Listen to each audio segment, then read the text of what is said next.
Welcome, fellow doggers, friends, and fans, to another edition of Off the Hook here on BigDawg Music Radio.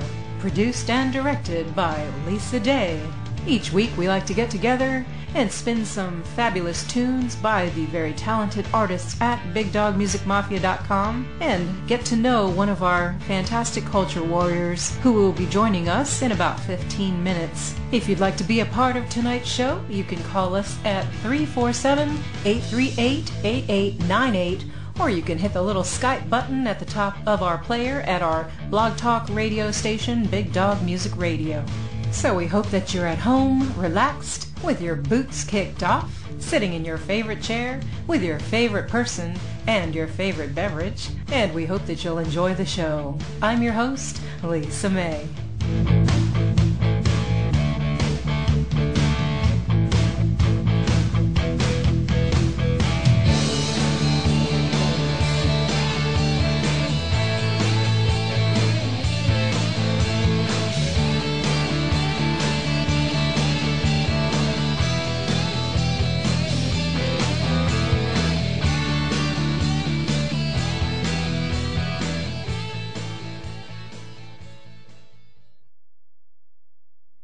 Welcome to our Saturday night show, Off the Hook, here on BigDawg Music Radio and BigDawg Music, or actually BigDawg TV. If you are listening to the show at BigDawgMusicRadio.com, just go over to the BigDawg TV tab and click on the TV chat room and join us. Of course, you do have to be a member of BigDawgMusicMafia.com. It is free to join, and we do hope that you will join us. And tonight, we actually are excited about welcoming to our show in about 15 minutes, Mr. Raymmar Tirado, who is BigDawg Music Mafia's first official creative strategist, which is, you'll get to hear all about that when Mr. Tirado joins us in a little bit. And those who are listening over at FTR Radio, we appreciate you tuning in, and my little Skype noise, if that's what y'all are hearing, is my Skype button going off. Let's see. I am not quite sure what to tell. Hey, stand by, and we're going to go ahead and go to a song so that I can address this issue. As I said, tonight we will be joined by Mr. Tirado, and he is an artist. He's a graphic designer, a writer, a web designer, user interface designer, videographer. He does SEO, which is search engine optimization, and he's a blogger and an author. He's pretty much a modern day Renaissance man. He kind of does a little bit of everything. So we're excited about talking to him tonight. We also were told tonight was a celebration of sorts for a particular big dogger who wished to remain nameless. But we're going to go ahead and play this song in that person's honor. Notice I said that person so that I don't reveal the sex of the person who is celebrating a birthday today. So this song goes out to our birthday big dogger. And it's by Dry County, and it's called Redneck Song.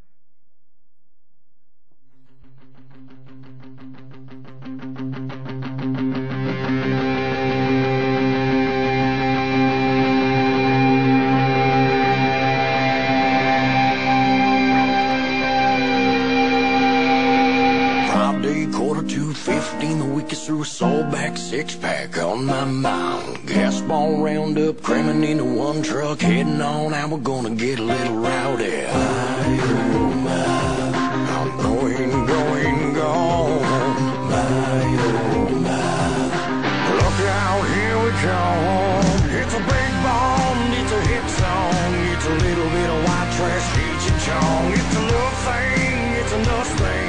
It's a little bit of John Wayne showing off the bling. Wherever there's a party going on, they're returning up a redneck song.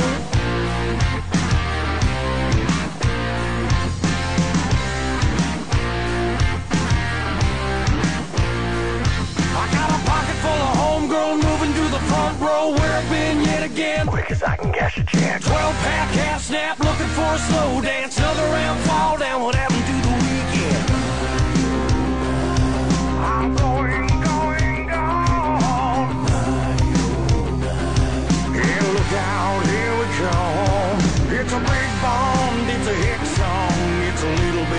trash Cheech and Chong. It's a love thing, it's a us thing. It's a little bit of John Wayne showing off the plane. Wherever there's a party going on, they'll be turning up a redneck song.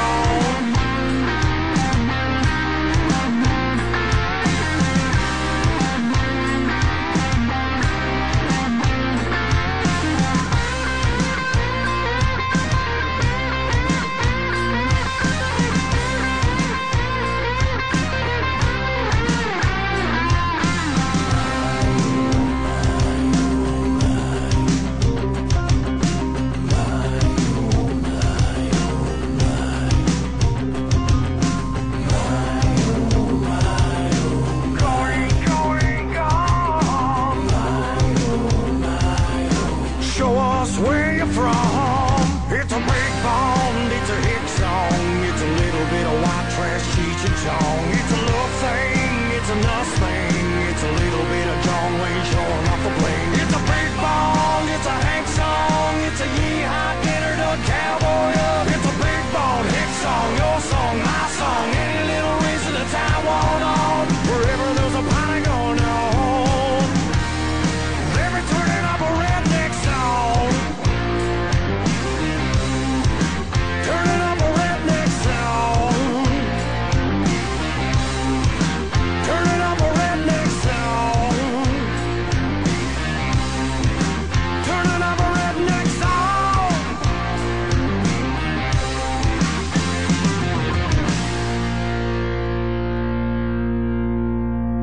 Turning up a redneck sound. And that was Dry County with Redneck Song. That was a dedication to a particular big dogger. And so we want to wish you a very, very happy birthday. And here's to many more. I don't know. I guess some people just don't like when people make a fuss over their birthday. Personally, hey, you know what? Someone wants to give me presents. Who am I to say no and wish me well on my birthday? I kind of enjoy it, and I kind of enjoy telling people how old I am because they always say, "Wow, yeah, you're kind of old."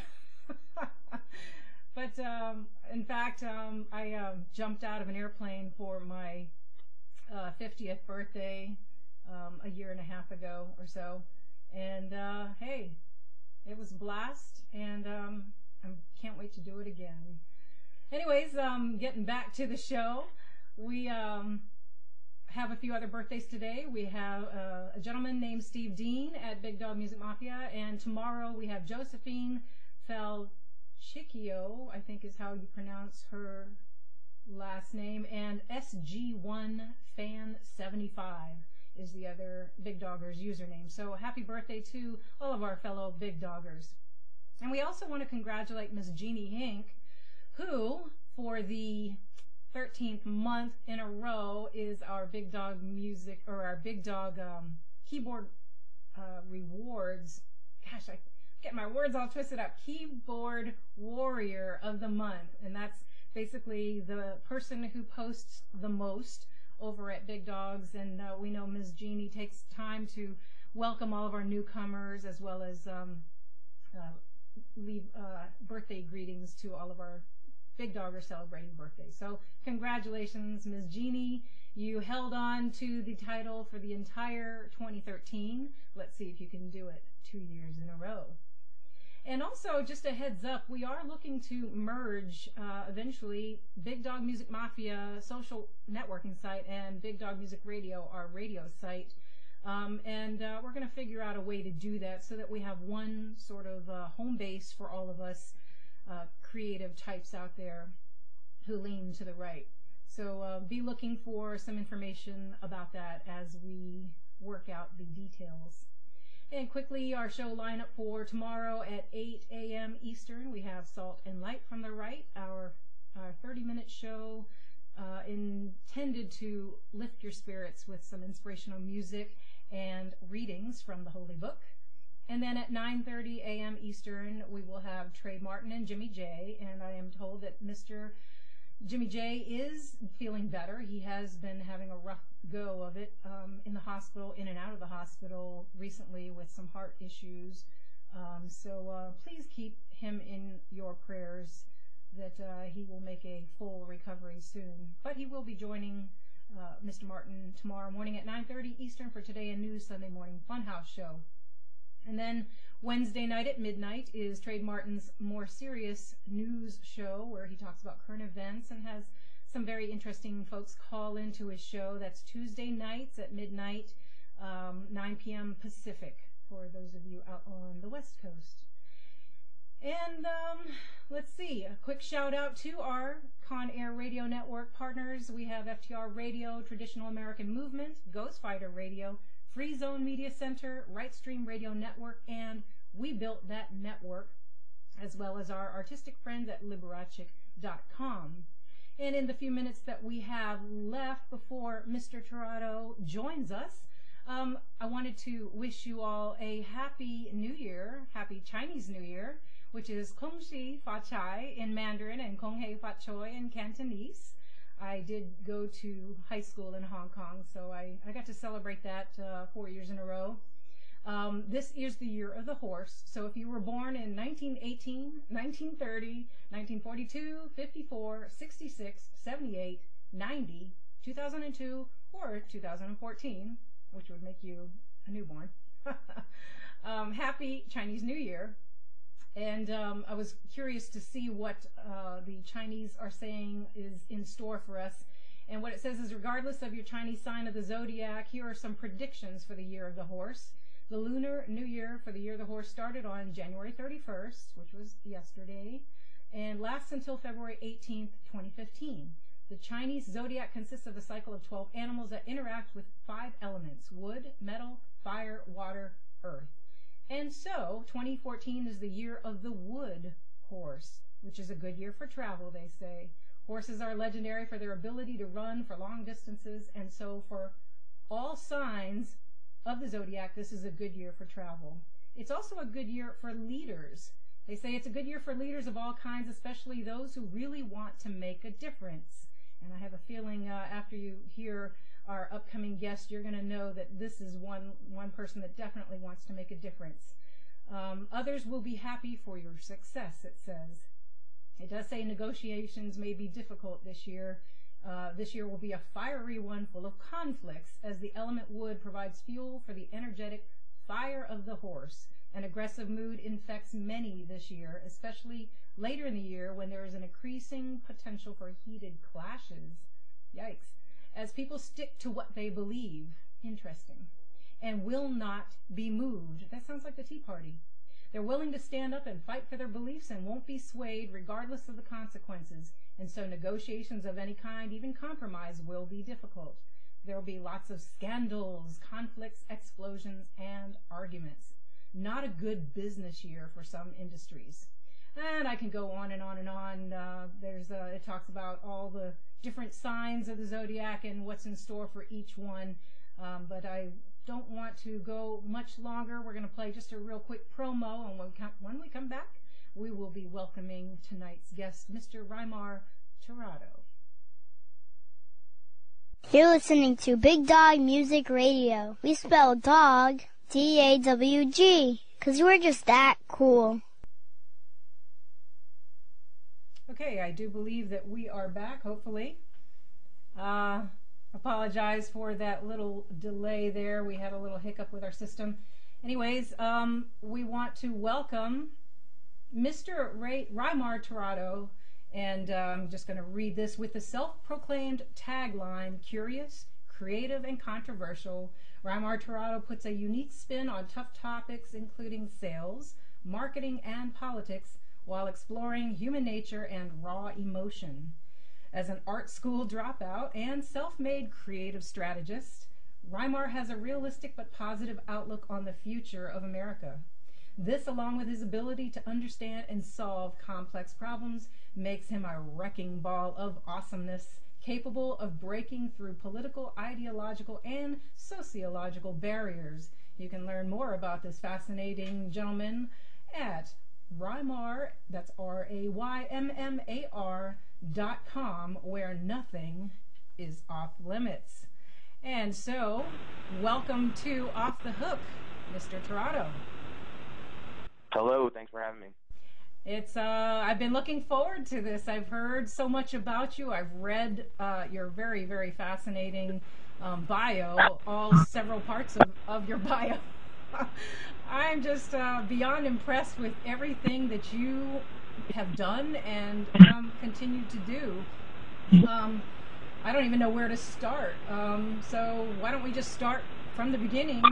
You know where you grew up and what made you end up in Florida. I grew up in Columbus, Ohio. My family's from Puerto Rico, though, so I came over just a couple months before I was born.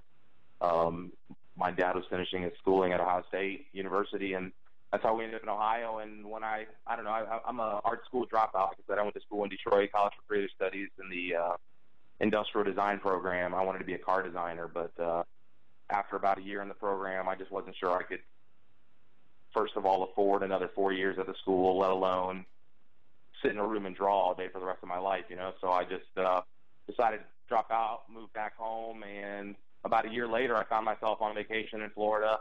Saw an ad in the newspaper for a car sales job making $36,000 a year guaranteed, and I decided, why the heck not? Why not take a leap of faith? So I packed up all my stuff. I literally had one last party with my friends in Columbus, and had about $100 in my pocket on my way down to Florida. So I think 2 days later, I was selling cars, and that was pretty much how it started. About a year later after that, I got recruited for an insurance agency, and I sold large accounts, commercial property and casualty insurance for about 5 years, and then that leads us right into the recession where a whole whirlwind of things happened. That's pretty much where it all fell apart. So that's where the story starts to get interesting. And that's when you moved back to Ohio?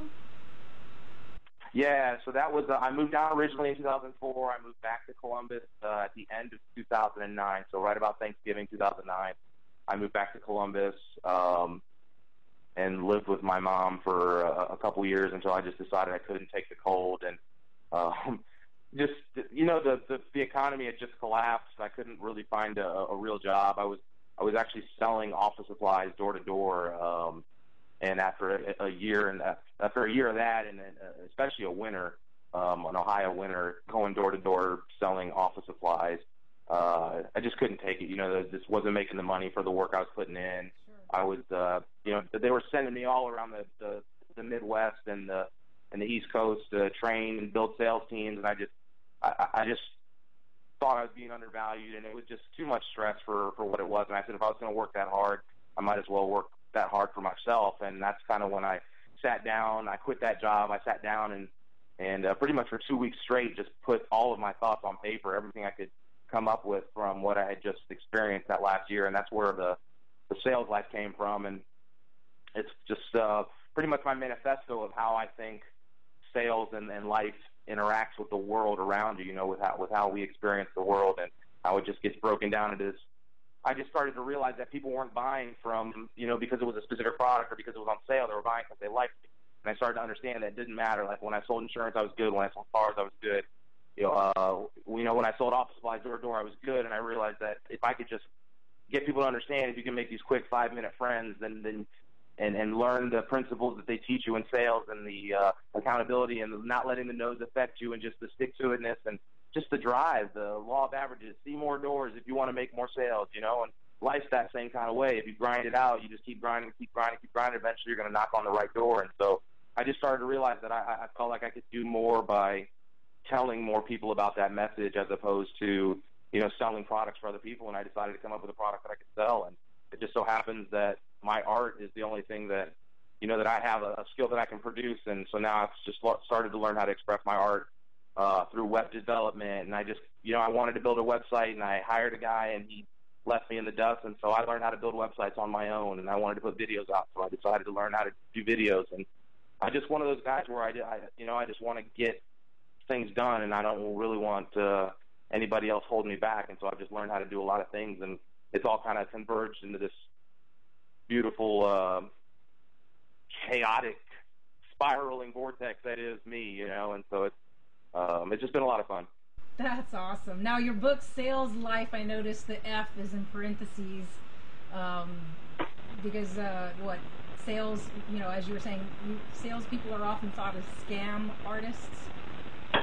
And Yeah, so go ahead. So the whole premise behind that is because it's sales life, your whole life is a lie.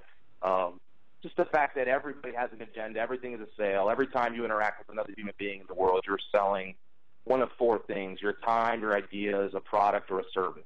Mm-hmm. And if you start to understand that as you interact with people, no matter what, like that, even if it's hanging out with your friends, you're trying to sell them on paying for some of your time with some of their time.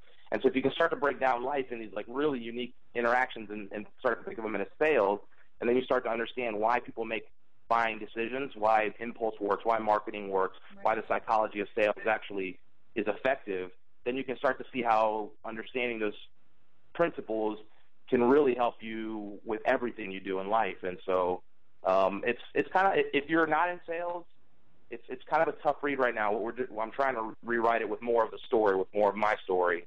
Mm-hmm.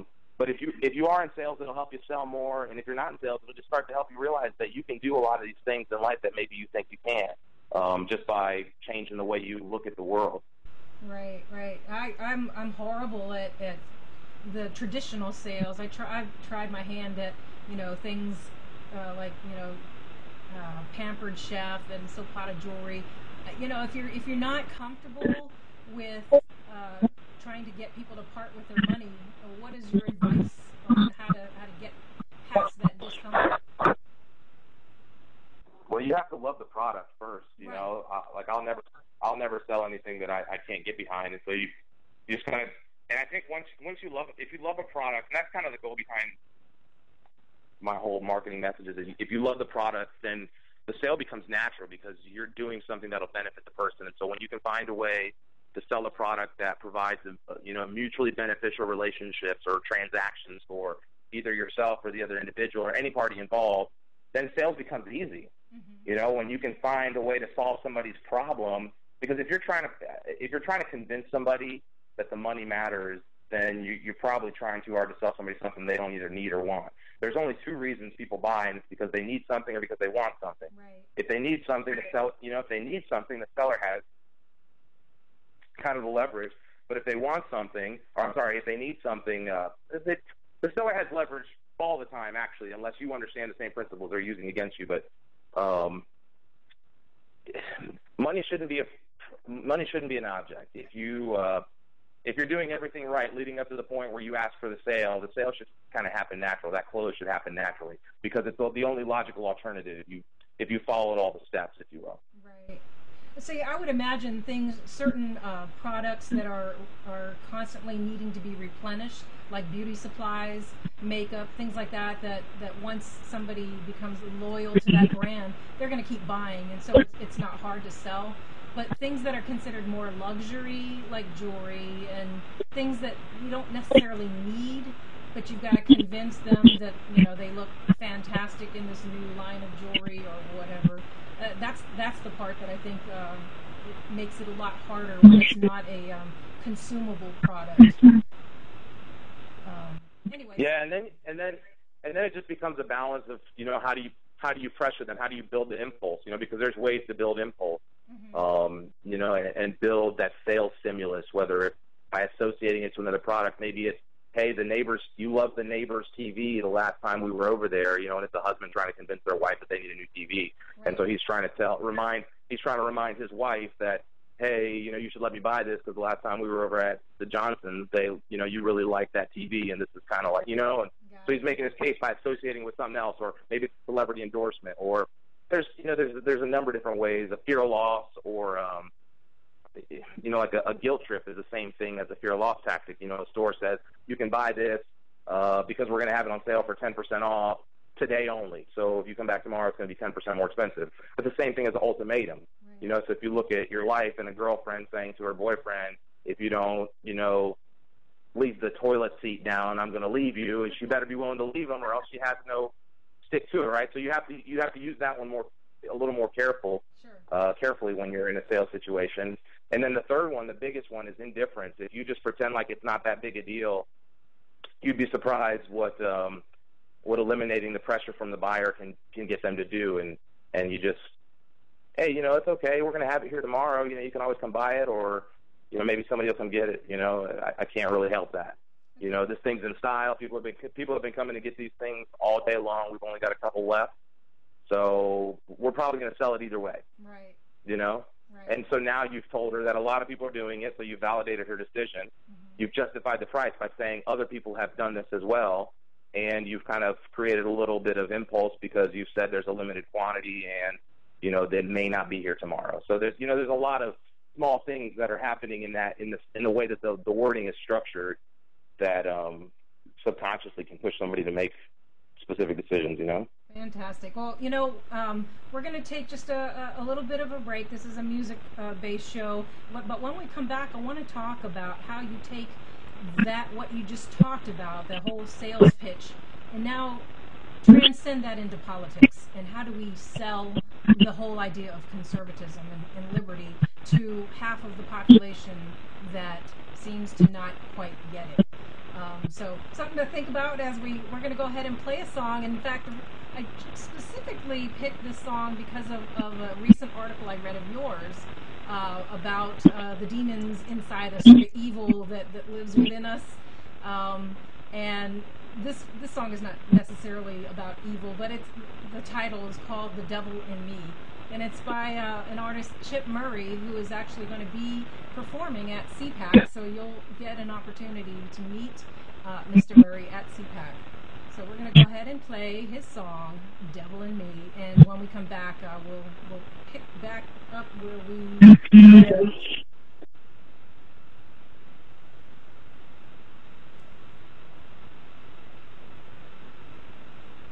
Okay, so maybe it's not going to play. It played earlier tonight, and it doesn't want to play.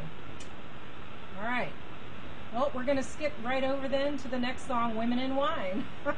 And this one is by Chris Ross, who happens to also be another big dogger who will be at CPAC.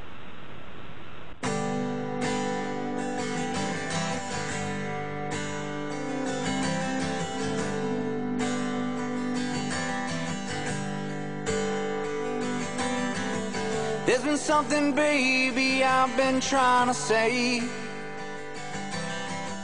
For an age, and it seems don't know how. With the past and my future now surrounding me, I surrender whatever came through life I. There's been a little trouble since you came to my rescue.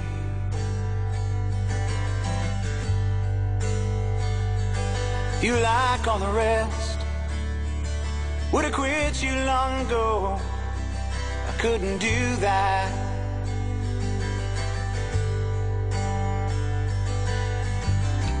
Women in wine never went too well. Make me say things I don't want to tell. And I know, baby, you wish me well. In spite of all your trying, still gonna have to find the own way through.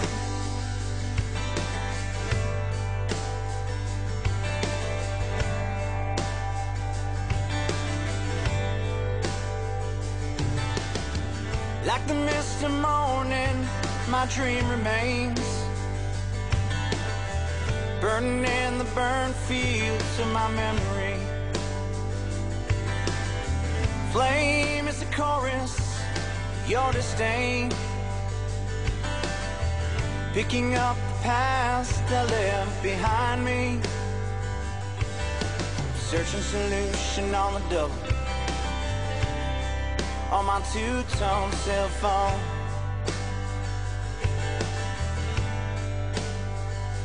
Yeah, my friend says, Chris, you got no trouble, no. There's too many choices that you left undone. Yeah, and I know what I'm gonna do. Put an action to those words and all comes dust.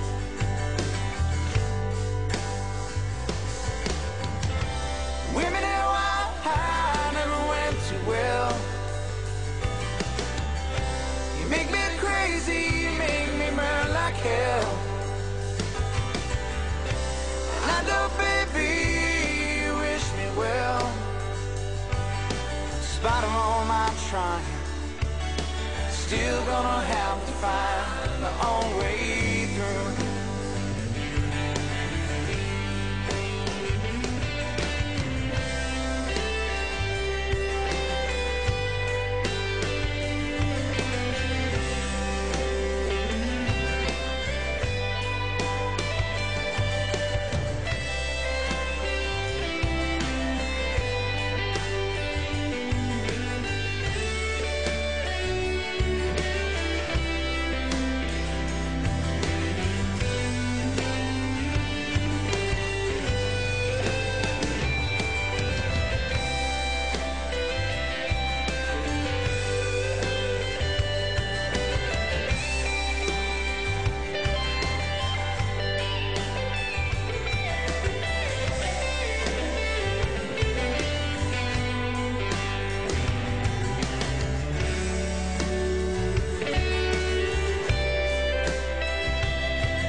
Sunshine on a cloudy yesterday. The wind is blowing in the right direction for me now. With the candle under my seat, the ground beneath my feet, to walk on,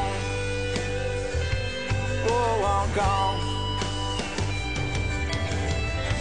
Women in white, I don't know when too well. Make me crazy, make me cold as hell. I know, woman, you wish me well. In spite of all this shame, I know there is blame that is mine. La la la la. Oh no. Women and wine. Women and wine, women and wine, women and wine, women and wine, women and wine, women and wine, women and wine, women and wine, women and wine, women and wine. Women and wine.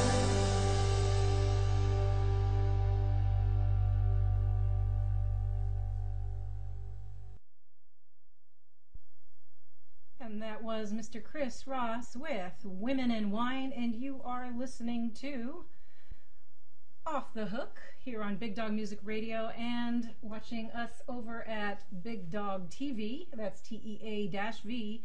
And we are chatting with the extremely multi-talented modern-day Renaissance man, Mr. Raymmar Tirado. Welcome back to the show.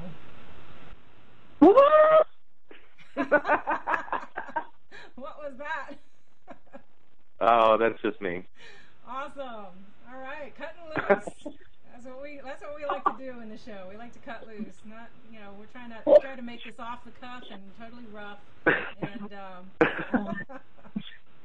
it sounds like you have company, actually. Oh, I got all sorts of crazy inside me, so you never know what you're going to get. Awesome. Well, speaking of... that was weird. That sounded like somebody's phone vibrating. So tell us now, you had written... I know we said we were going to talk about how do you sell liberty to a bunch of liberals. That's probably another whole chapter, another whole book, but... With sledgehammers. Yeah, I mean, honestly, you just run them over. Yeah, that'll work, I guess. I mean, you eliminate them, and then you don't have to worry, right? That's right.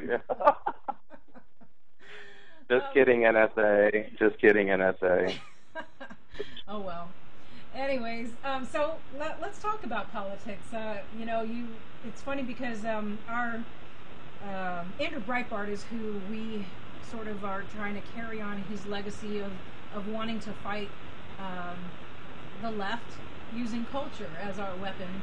because they have successfully used culture as a way of persuading the masses into believing things like, I don't know, Obamacare is awesome and Obama himself is the coolest president we've ever had. You know, all that craziness that we see on TV commercials, on mainstream media. Chris Matthews, who gets the tangle up his leg. You know, it's just absurd. But you know, they go. It's almost like they go overboard to try to just convince people how awesome these liberal, progressive ideas are, and this administration is, because you can't allow their actual accomplishments to speak for themselves, because more and more people are waking up. So tell us now, you, much like Andrew Breitbart, you're very active politically, but you hate politics nonetheless. Talk a little bit about your feelings. Yeah, that's I think it's on my website there. It's, you know, it's a love-hate relationship with politics, because I understand it's a game that's being played, and it's this huge theater that's happening over top of, you know, everything that happens in the world, and you just see it become this Hollywood-style display of egos and power grabs, and it's just disgusting, you know, when you just think of what it's become versus where we came from, where the founders, what they gave us in the Constitution, you know, what we've become as a whole nation. We've just gone so far, and I don't even know what direction and how we get it back, because this is not about left or right. It's not about Republicans or Democrats. It's just about power, and we're on our way to a tyrannical government, you know, already. And I just think that we have to be better at telling stories, at making entertaining content, at being able to mesmerize people with common sense and logic, and not be scared to expose that you're human as well. You know, you don't have to be this perfect image of society, of humanity, church every day, button-up tie. You know, you can be a little rough around the edges. You can talk a little street. You can interact with everybody. We're real. We're all human, and I think politicians have lost touch with that, and they just cater to themselves, and that in the liberal media. And so it's basically they're just talking into this echo chamber, and we have to infiltrate that echo chamber, because we've just been really bad at it. And you know, Obama's campaign was brilliant. What it was as a marketing machine was amazing. You know, what they pulled off. So as a person who studies that kind of sales strategy and that kind of social engineering, if you will, it's, you know, you got to love it. You know, there's just this awe of what they pulled off. And then you just wonder how long do we even have a chance? How long will it take? And, you know, what's the first step in taking it back, you know? And so those are the things that, you know, we struggle with, but those are the things that I think we got to do a better job of if we're going to even have a chance, if we even have a chance. Well, exactly. And it's going to take people, thought leaders like yourself, people who are passionate about liberty and have creative abilities, a lot of various talents in, and you have that mindset as well as your sales background in crafting the message in an entertaining way that hopefully some of our younger audiences who are still on the fence, or, you know, have a tendency to listen too much to their peers or their college professors or what have you, at least if you're entertaining, you're cool, you're hip, whatever, and you're either using art or music or video rants on YouTube or books, you're at least planting seeds and presenting them facts of what's happening in our country in an entertaining, cool kind of way. Yeah, that's the biggest problem. When these started out, I had a couple that didn't do so well, and when I started I was just ranting too much, you know, and the racism one went viral because it was just at the right time, you know, it was the right message at the right time. It was just at the beginning of the media curve with the Chris Lane shooting, and you know, you just have to. I just try to push people to think of something different, you know. Don't just accept what the world tells you. You know, just ask a question. Why? You know, why is that funny? Where am I getting my news from? What does this guy think? You know, who is he to tell me how to think? You know, just tell me how I should be postulating, but don't tell me what I should be thinking about. And so if you can get people to question, you know, with a little bit of humor, with a little bit of satire, the same tools that the left's been using to, you know, hypnotize society, but from a different perspective, you know, and they're like, oh, this guy's young, he's fresh, he's talking my language, he's, you know, a little rough around the edges, but he makes sense, you know, and he makes me think of something different. And there's always multiple messages inside the things that I do. It's very rarely just like a single-edged sword, you know. Usually the articles have multiple levels, and they become whatever the reader wants it to be. A lot of my poetry is like that. Right. You know, it could be about whatever you want, whatever that thing is that you need to connect with, it's that. But it's also inspiring, and it's, you know, pushes you to think about just why do you have to be average? Why do you have to be mediocre? How you want to talk about how do you sell freedom to the masses? Mm-hmm. You just empower them. Why are you okay with that? You make them uncomfortable in their poverty. You pull away the safety net, and you just let them fall. You know, and then you help them back up, and you show them how to get up, and you show them that this is still a place where anybody can get up and do anything that they want. Right. And you don't have to be restricted by an education or by like colleges are obsolete. Like the fact that you have to go to a classroom and sit there and listen to some bloviating idiot tell you how you should look at the world is unreal. And then to walk out of there with $100,000 of debt, yes. Get out of here. Flip on YouTube and get inspired and just go get good at one thing. And then when you're good at that one thing, find out how to use it to do something better. And then get good at that. And then just keep getting better at everything you do. And the next thing you know, I almost dropped we almost dropped the F-bomb there. Okay. you can just do it, you know, and too many people just don't think that. They're just okay. And, you know, and 30 grand a year is okay, 40 grand a year, 50 a year, whatever. They'll be miserable and they'll go punch the clock because it's a paycheck, and they never want to risk it, you know. And then I'm not saying everybody can go out and risk it because I understand there's families and obligations and things you have to deal with, but for those who can, I mean, it's one of the most empowering experiences you'll ever run across is finding your true self and looking yourself in the face and being okay with that person and just saying, you know what, here we come, world, watch out. Absolutely. You know, we've got somebody in the chat room wanting to know. His name is Bing, and he's very active in Tennessee, working to beat Lamar Alexander, and they're trying to help Joe Carr, a very conservative candidate. He wants to know what tips or what advice would you give on knocking on doors to promote a candidate. What to do and what not to do when you're door knocking. You know, again, you're a salesman, you're a door-to-door salesman. How do you get people, you know, I would imagine you got a 50-50 shot of having someone slam the door in your face. Right. You know, the biggest thing, you know, first of all, you have to step away from the door, you know, make sure that you're not crowding them initially, you know, take a couple steps back after you knock so that the first thing they see is, you know, their porch, maybe you're off the stoop or something.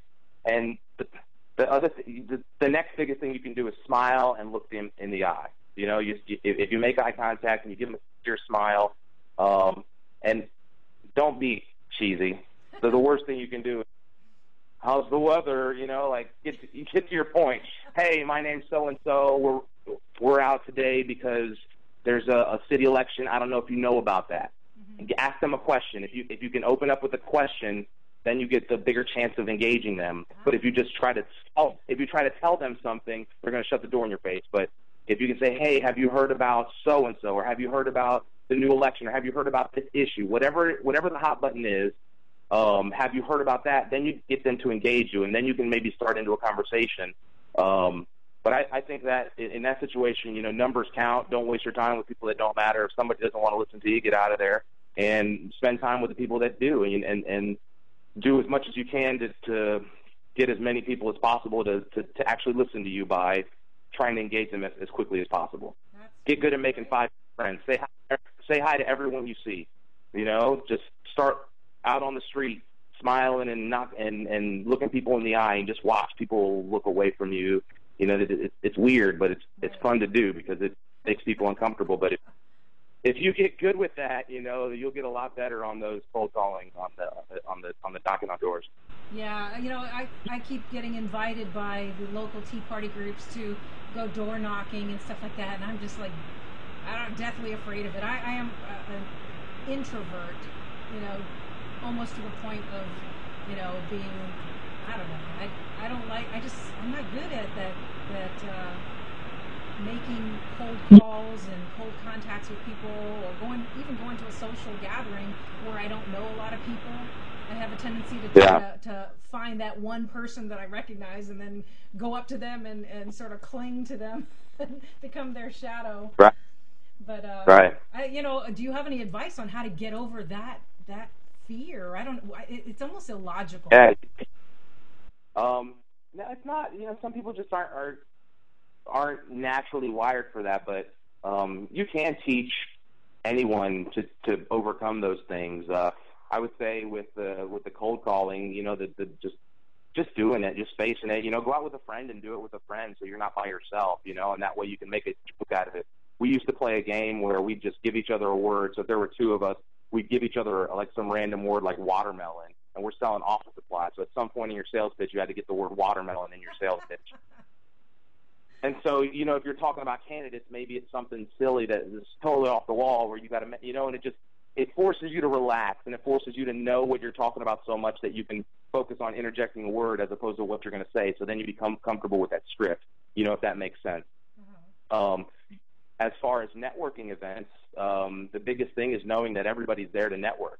And so, like, not being shy that you might walk up to somebody and introduce yourself. You don't have to sell them. Like, I actually have an article on my blog called 12 Tips to Help You Generate More Leads at Your Next Networking Event that goes through this specific situation. And it just talks about kind of having a plan, know the people in the room that you want to meet. Don't be scared to go up to new people, but also don't be a nuisance. Don't be the guy that just walks around handing out business cards and doesn't actually meet somebody. Just take the time to talk to somebody. And if you get into an engaging conversation, well, then stay there and talk to somebody new and build that relationship. But if it gets stale, feel free to bounce around the room. And, when I'm at those kind of events, I'm like a little butterfly, just bouncing around as many people as possible until I can engage somebody or find a situation that benefits me, because there's a term in sales called law of averages.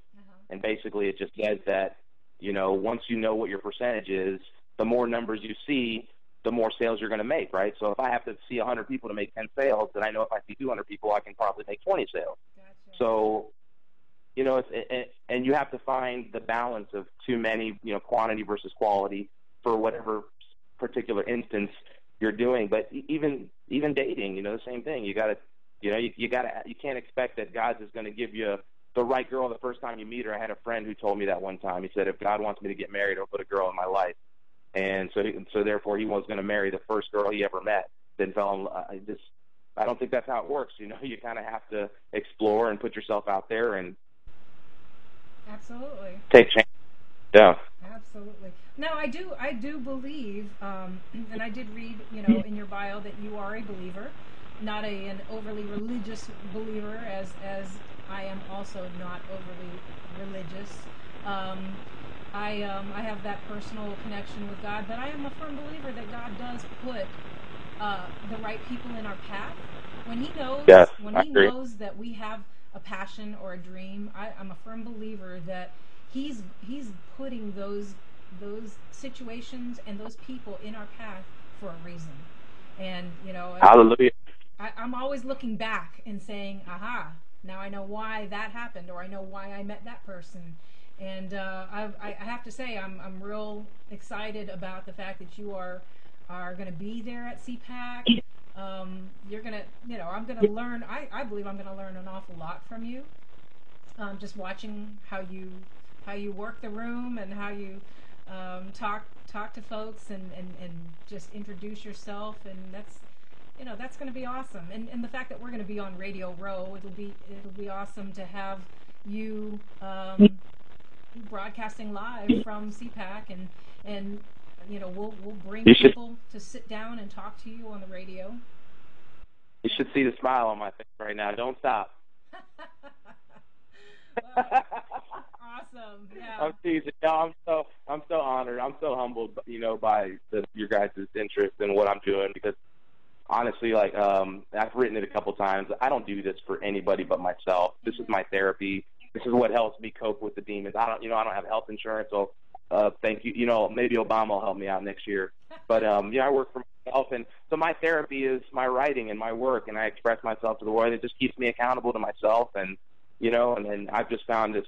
I couldn't believe what you're saying more about meeting the right people at the right time, because on this path that I've been on over the last 2 years, there's no chance I'm in control of it. I believe that if you work hard, luck is when preparation meets opportunity. So I think you got to work equally hard to get there as you expect somebody to put things in your way for you. But if you set yourself up to achieve maximum success when that opportunity comes and you're ready to take it, then and you know what it's like to blow it because you had it before, because you've you've tasted it before and you've had some semblance of success, and you were at this level where you thought you would never, and when you fall from that, when you understand the mistakes you made and that you can be okay with having made those mistakes. And, I have, it's taken years to forgive myself for some of the things I've done. And, I don't know I'm still trying to figure out how I move forward. How do I tell that story? And I think that's when Sales Life will kick off, when I tell those stories and show you that, when it's a better read, I guess, if you will, entertaining-wise, when we do a better job of telling those stories. And that's kind of what we're working on now, is how do we do more videos. Maybe we set up at a mall, right? Sure. And we have a whiteboard in front of the entrance of a mall, and so we pan in, and it's me telling you a sales theory on a whiteboard, and then you zoom out, and we're at the mall, and I'm going to go show you how it works in the mall. And so not only do we explain a sales tactic or a principle of the series, we show you that it works in real life without cutting from the camera. Just this is the real world. These are totally random strangers, and we're going to show you how you can do these things. And we'll take random strangers and maybe help them do these things and show people that you can teach it too. So I don't know. We're playing with a lot of ideas right now. How do we take this message to a whole other level? And that's what I'm really interested to see how we do. We're building out Raymmar.com substantially. We're investing in some of the infrastructure. Our traffic from this time last year is grown by 1,000%. So it's kind of unreal. It's kind of unreal to do 500,000 unique views in 1 month, and that's not our average. That's not what we do on a regular basis. But they've had that kind of spike. We've had 80,000 in a month, and just these unreal numbers. And so I know that not only are we doing the right thing, but people are seeing it. So we're trying to do as much as we can to make sure that message just continues to grow, and that we build the infrastructure just as good as any of those left-leaning websites. If you're on BuzzFeed at all, it's infested with leftist agenda propaganda. It's sponsored stories by all sorts of left-leaning organizations. I can't think of one off the top of my head, but you have to watch out on all those websites. They're beautiful and they're engaging, but the stories they sell you as popular are the ones that they pick, and right. Almost always there's an agenda. Just always know that there's an agenda. Oh yeah, you'll see links to Huffington Post and Daily Beast and all those other progressive rags. So now we got just a few minutes left. We've got a caller on the line, Mr. Bing Fisher, who was the one that asked the question about door knocking. You're on the air, Bing. Yeah, hey, Lisa, thank you for the show, and Raymmar, thank you very much for your insight. It's very educational what you've been talking about tonight. And I had, I've been door knocking before, but it's like I never had this kind of problem, with some doors not being slammed in my face, but with, just people no, I'm not interested, and I know they're interested, and and I did not know that, knock on the door, step back. If you can get off the porch, like you said, stand away. Because, you want to be passive. You don't want them to feel threatened. And it took me about 2 doors to figure that out in a call. So, but, yeah, great show. And I don't know as far out. We did do pretty good later in the day here today. And we're going to go out tomorrow, and we're going to do some more stuff during the week. But I think this needs to be actually an educational. There needs to be some kind of education as far as how to actually canvas a neighborhood effectively. And I'm using, I'm with Raymmar. We're using the ground game that the liberals used to use, and it's working pretty cool. But it's hard, It's hard to do that. It's hard. We're working on how to take some of those principles in sales life and how to make them entertaining. But that's a really good idea. Actually, we might do something that we can put out there. And how do you manage a territory, but not for sales, but for knocking on doors residentially, because it's the same thing. That's a really good idea. Actually, I'm gonna write that down. Evernote it. Yeah.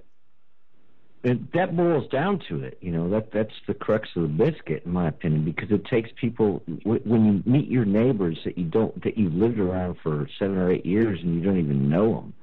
I mean, that's unbelievable. It's an unbelievable experience. And I'm happy my daughter was involved in that, and kudos to her, and kudos to you for getting this information out.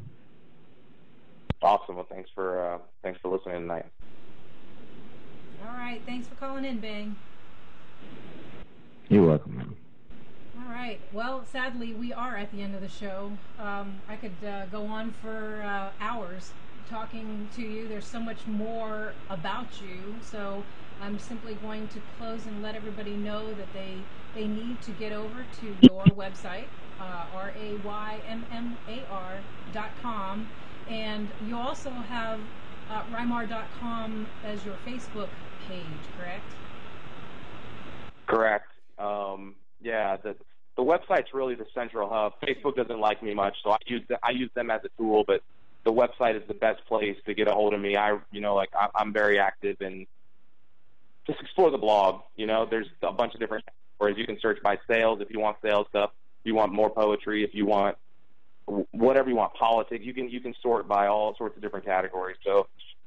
And you're also a fantastic artist. I mean, that what was it called? Something porno, something. I forget. Porno for. Yeah. Yeah, that was just a chalk. Yeah, that was chalk. Fascinating. Yeah. Now, do you have sort of a collection of pieces similar to that you have you ever done any kind of an art show or anything like that? No, I have some stuff, but my online portfolio is probably the best collection of my best work. Otherwise, there's some stuff I did in art. There's some stuff I did in art college, but no. The most fun I've had in the last couple of years is letting the creative side of me meet the sales side of me. Because for a while there, they were separate, and now they're one. And so it's like this super creative, artist at his core figured out how to meet the sales guy and the business guy and the this rah go get him guy. And I think that's a really dangerous combination. So I'm excited to see where it goes. Fantastic. Well, now I've got people in the chat room saying hold you over. So hey, if you've got time to spare, we'd love to keep chatting, because like I said, there's a lot more that I haven't even touched on that I wanted to ask you. So it's your call. I'm game. Okay. Well, then I'll tell you what. We're going to go ahead and we're just going to continue this show off the hook, but we're going to go ahead and take a little promotion, do a quick promo, play a song, and when we come back, we'll pick this back up. We've got some folks that want to call in and ask you some questions. And I also wanted to say that what I really admire, one of many things that I've admired in my observations of your website and your YouTube, is how you interact with the people that comment. You take the time to interact, not only just to all the positive stuff, but some of the negative stuff too. And that's so crucial. It's hard to keep up with all of that, I'm sure, but it makes you real to them, and that's going to help you go a long way in building your fan base. So there's a science behind all of it, and I think it's really important to keep connected, especially with everybody. Anybody that engages me, I try to reply to if I can, So, yeah. Okay, well then stand by, and we will be back after this.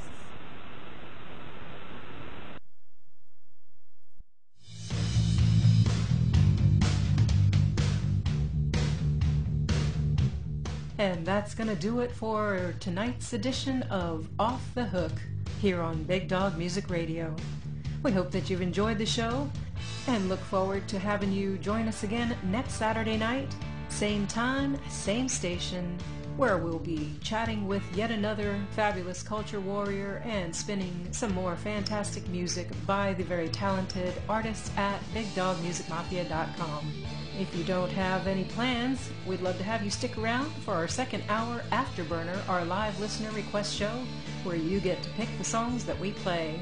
Just give us a call at 347-838-8898, and if we have the song, we'll be happy to play it. So until next week, keep your chin up, keep the faith, and keep up the good fight. I'm your host, Lisa May. Good night, Breitbart, wherever you are.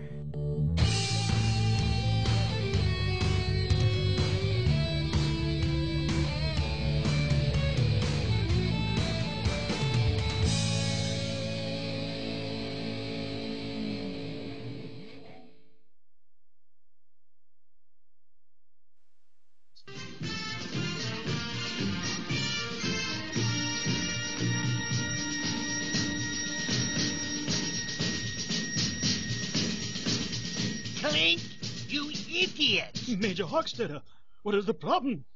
You are the problem, Clink. At this very moment, Hogan and his men are listening to BigDawg Music Mafia on the Internet. I assure you that is not possible, sir. What is the Internet? Oh, you will have plenty of time to discover this on your way to the Western Front. The Western Front? Shoot! We will get to the bottom of this, sir, and we will put an end to this. Yes, before we put an end to you. BigDawgMusicMafia.com is a place on the Internet for conservative artists to get together and discuss freedom. Oh, not good for prisoners to be thinking of freedom. Of course not, you doomcough. For this we will have you shot. Shot! Shoot! Don't worry, Major. Don't worry. We'll get to the bottom of this. We'll take care of it. Shoot! Yes, Colonel. Shoot! You're in charge of the prisoners. You're supposed to be watching them. What is this all about? BigDawgMusicMafia.com. I know nothing. Nothing. BigDawgMusicMafia.com, the home of conservative arts.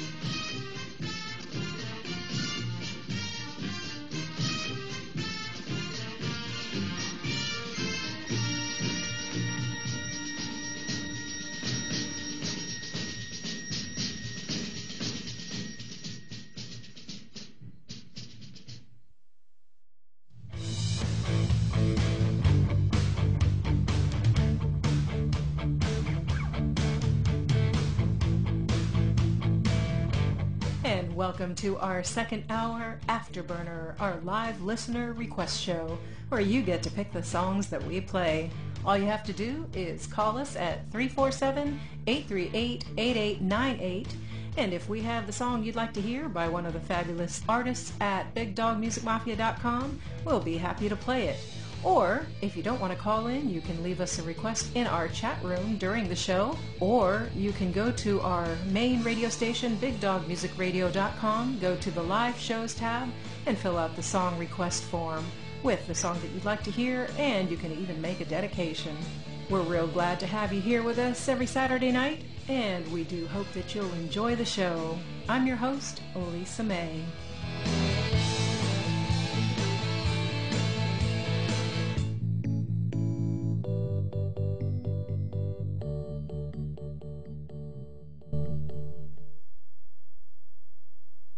And welcome to our second hour Afterburner, and we are thrilled that we are going to continue our conversation with Mr. Raymmar Tirado. And so, yeah, as I was saying, Mr. Tirado, we are thrilled that we're going to get the opportunity to hang out and get to know you at CPAC. Now, have you ever been to CPAC? Or maybe you already said this. Nope. All right. Well, Nope. First time. You're gonna take my CPAC cherry. I love it. That's awesome. All right. And we're also last week's guest, Mr. John Gerard, John Publicover, I think is how we pronounce his name. He is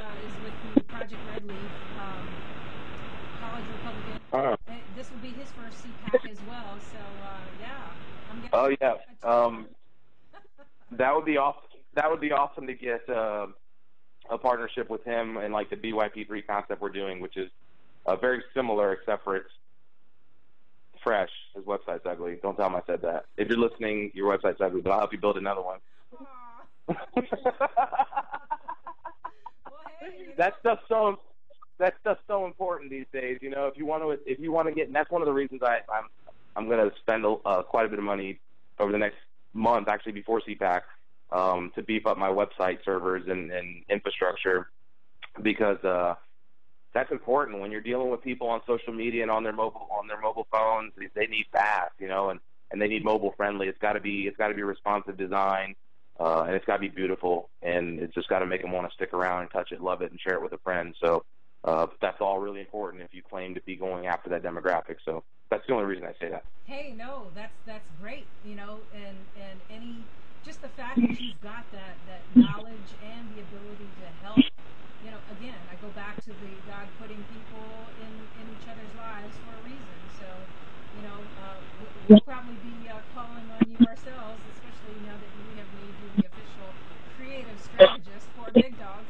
You know, somewhere we're going to carve out some of your time to do some things at Big Dogs to help us get the message out, sell the message of putting culture ahead of politics. Yeah. Because that's something that has been a hard sell. A lot of people. Yeah, Go ahead. No, I was just gonna say I wish I could. I wish making content could be my full-time gig, because I mean I have enough ideas and enough passion to do it, but it takes so much time and money, and we don't have camera equipment, so every time we got to borrow it or collaborate, you know, and then that, you know, it's just trying to corral people, and so we're working towards some of these things, you know. I'm trying to figure out how we can start doing more regularly scheduled programming and kind of create a machine, even if that involves opening the doors to some online collaborators, some guest posts and stuff. The cool thing about Raymmar, the name, is that people don't know that it's a person's name, because it's not something they hear very often. So there's a little intrigue when people get to the site and they see a guy's goofy face riding a bike over the Grand Canyon on a tightrope. So there's just all sorts. Yeah, just all sorts of weird things that hopefully just pique your interest as you come to certain levels of it. And so that's part of that marketing and branding strategy that I think that I can help. I'd love to help run political campaigns. That's my next step, is to really focus and find a candidate here locally that I can get behind and help with their grassroots movement and a beautiful website and kind of. I live in Sarasota, Florida, and we have a very old demographic here, and they've kind of got a lock on the.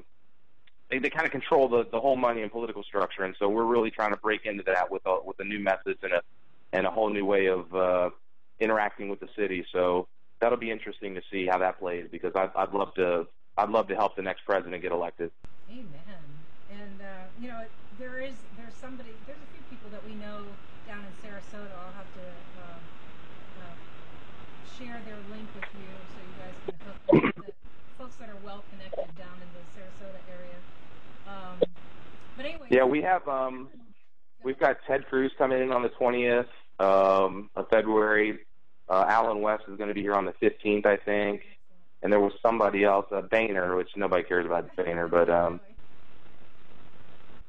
yeah. So I'm trying to hijack Ted Cruz and Alan West and see if I can score some FaceTime with them at CPAC, maybe get them on the show, you know? Oh, absolutely. In fact, we almost had Alan West last year on our show, but because of a snafu in the scheduling, we ended up missing each other. But I had his PR person's business card, and she told me, you know, just give me a call if you're on the show. So we will definitely, I'm positive we will be there.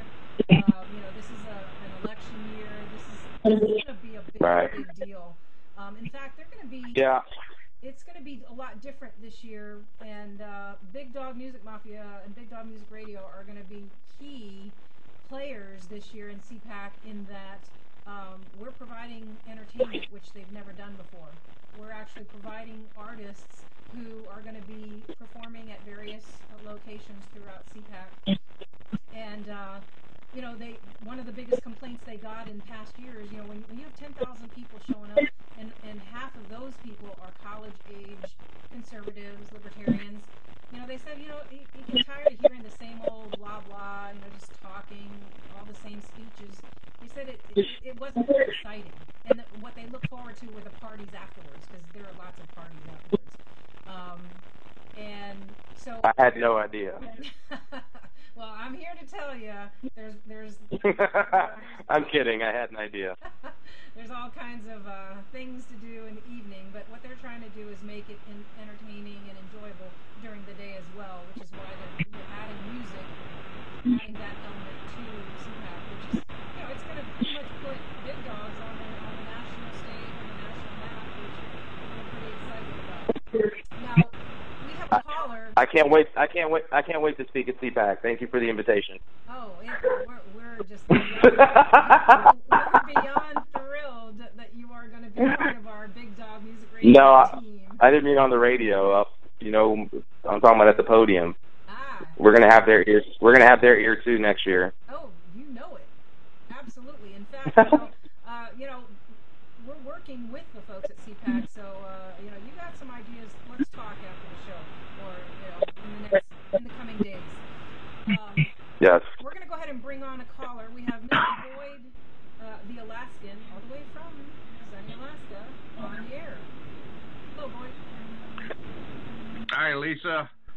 Is it Raymmar? Raymmar. Hey, Boyd. Raymmar. Yes, R-Y-M-A-R. Raymmar. R-Y. Oh.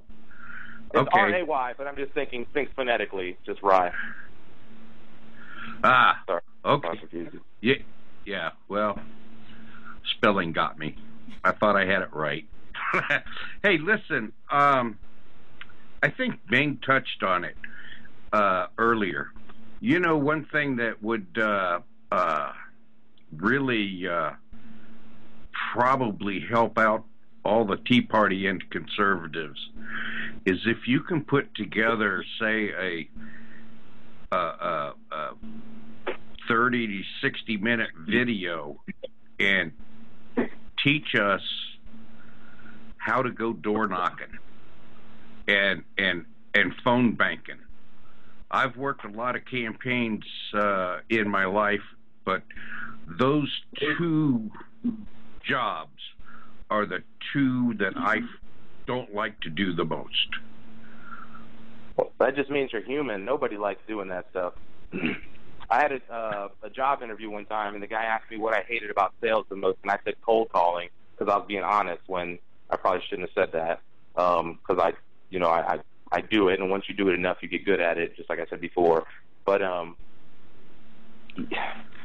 the hardest part is with my philosophy is this.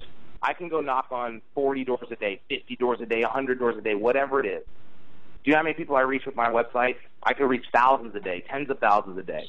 And so, not that I diminish the aspect of going door to door, but as we move into this new technological world, as we move into the world where, what are the odds you catch somebody at home? I'd like to see the statistics of how many people go and do these things, and they don't even catch people. I gotta think that the rates are atrocious, and I know it's effective when you actually get somebody and you get to engage them, but the numbers talk, and in the world we're moving into, we're so far behind in that game too that digitally we've got to. I just equate it to making my cold calls online.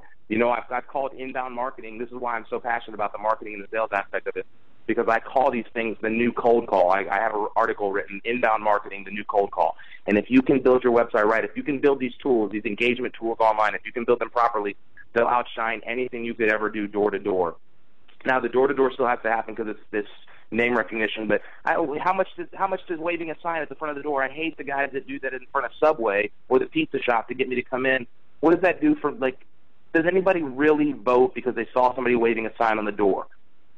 I don't know, but did they go to the website to find out more about the candidate? Maybe. So I kind of understand some of these processes, but the other thing about doing something like that, the 30 or 60 minutes long, is the fact that nobody's going to sit down and have that much time unless it is a specific group of just people that are doing this thing. The online content doesn't get shared that long. You know, most of those videos will never see the light of day.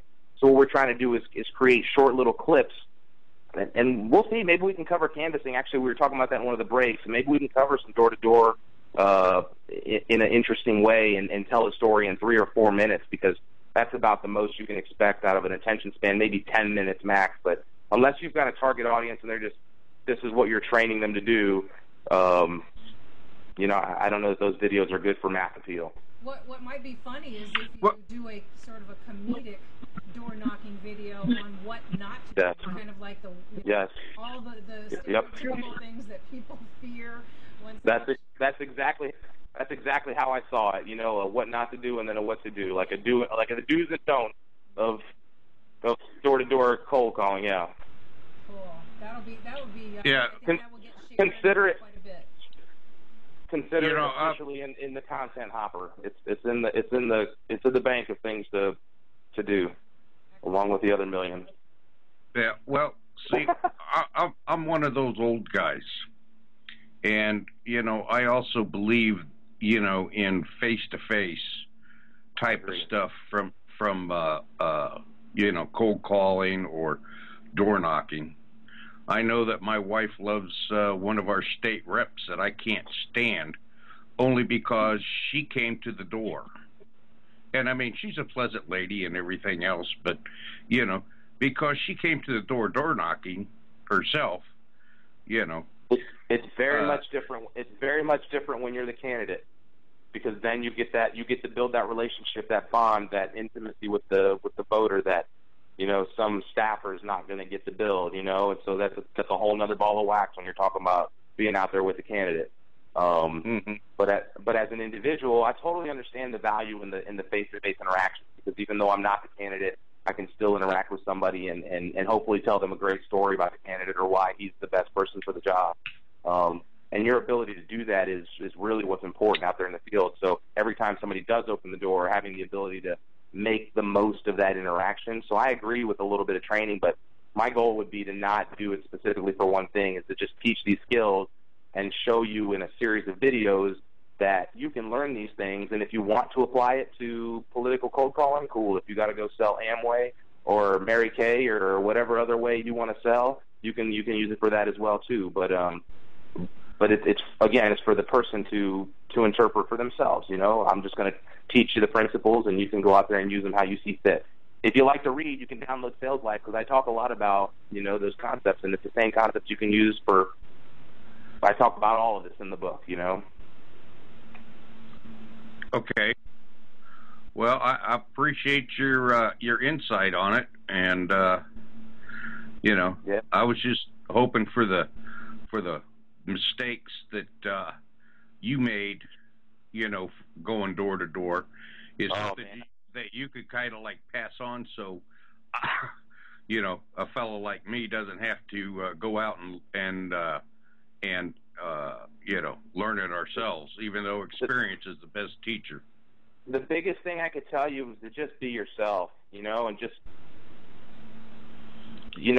try to be honest with the people, and try to find something that there's always a hot button. There's always a reason that, you know, you're out there, or there's an issue in the community that is a trigger for people, and you got to find those triggers. And once you find the triggers, you got to learn to hit the button, you know. Just don't kill it, but that's how you engage people, and that's how you have to make it interesting for them.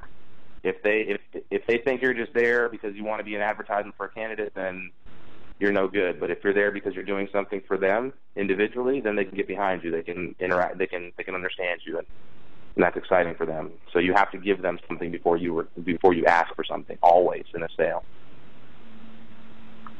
Okay. Well, I appreciate that. All right. Well, thanks for calling in, Boyd. And we're going to go ahead and, you know, since we were talking about your name, I found it fascinating, the story behind your name. Can you share that story?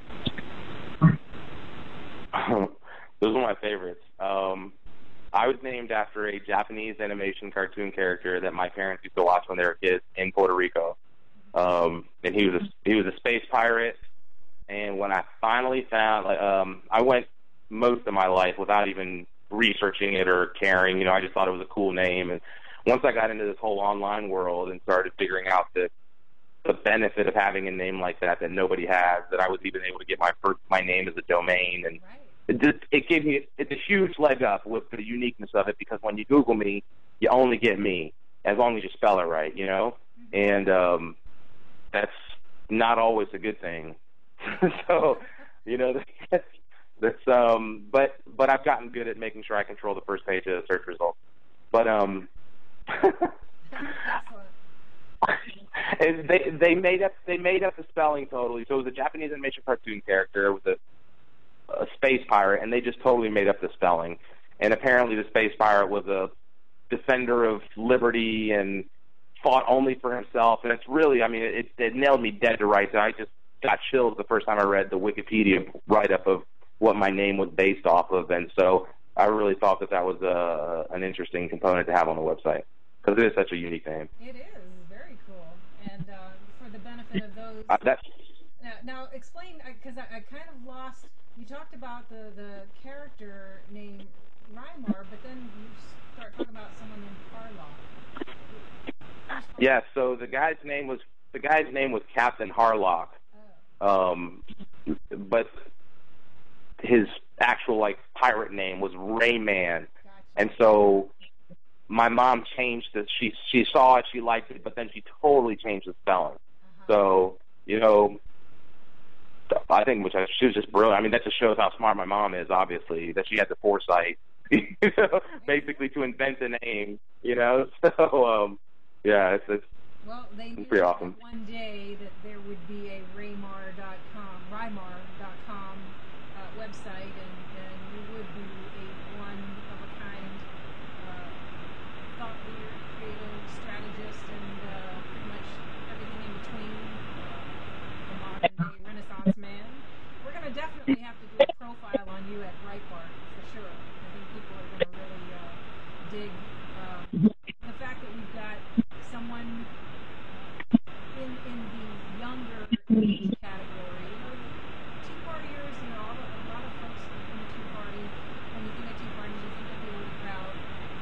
When you go to Tea Party, you see mostly older folks.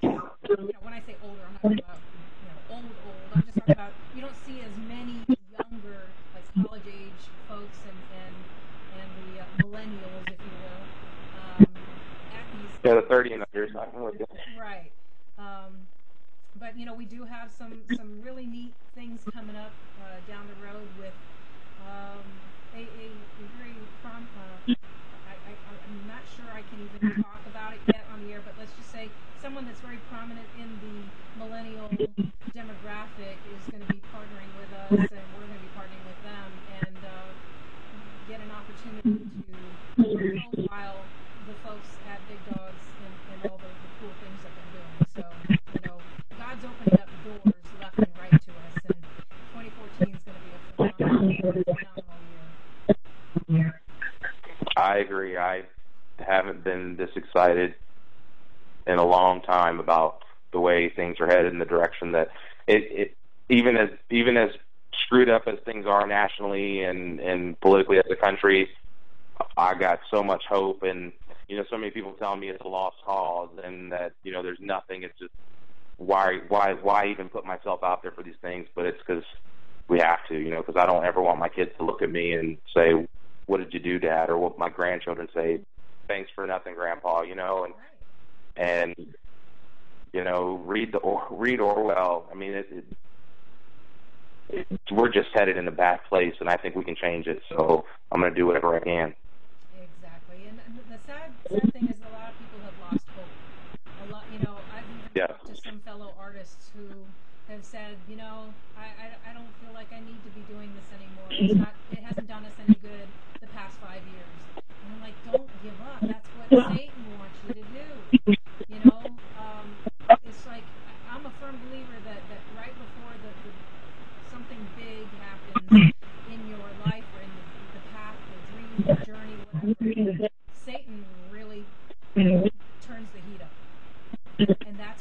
would fall, and that's when a lot of people quit, and he wins. So Yeah, it's like swimming. That's like swimming halfway and turning back because you think it's too far away. right. And I read something on Facebook a few days back where someone said the reason why so many people quit is because they look at how much farther they need to go. What they forget to do is look back and see how far they've already come. Yes. When we started this journey, 4.5, 5 years ago, we had no idea we would be doing what we're doing right now. And teaming up with people like you and so many other passionate patriots, and that's what we're looking for.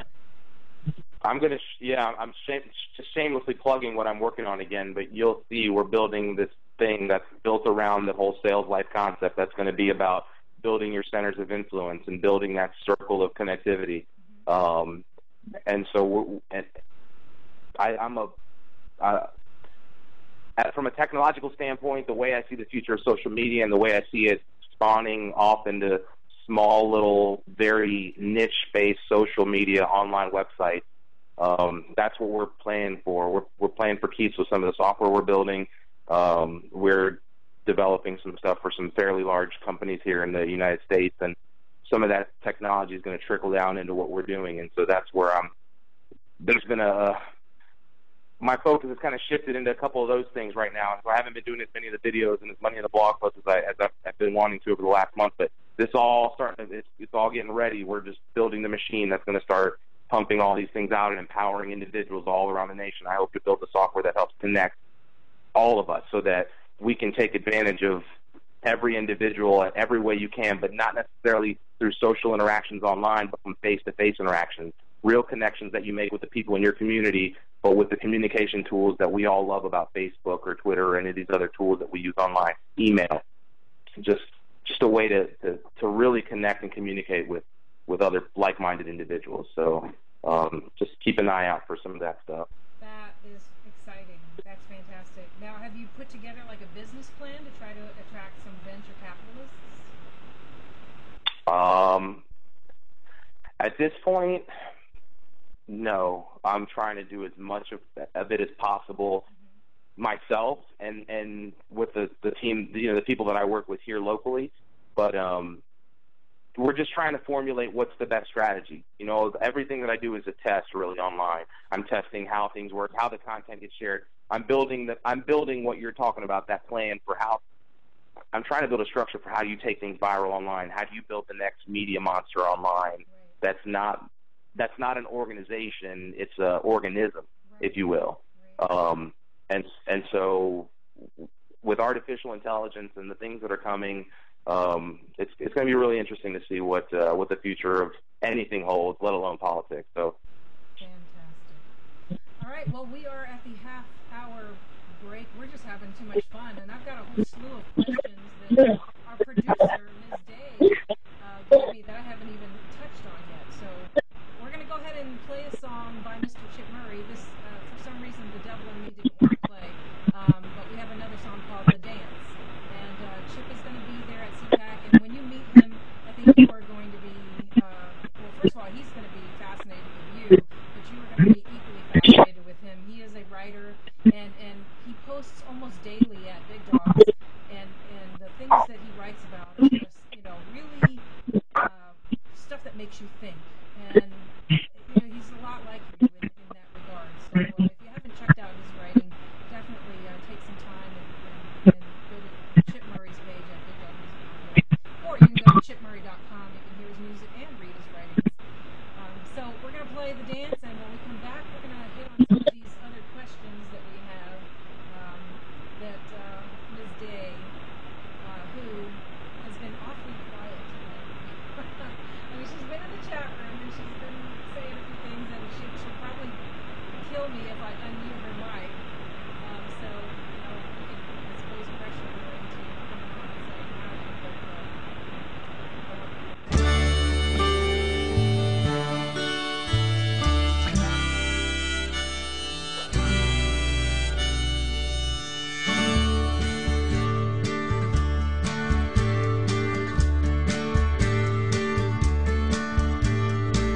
who want a piece of the world outside her, where everything shines and everything's right, where everyone smiles, calls her by her name.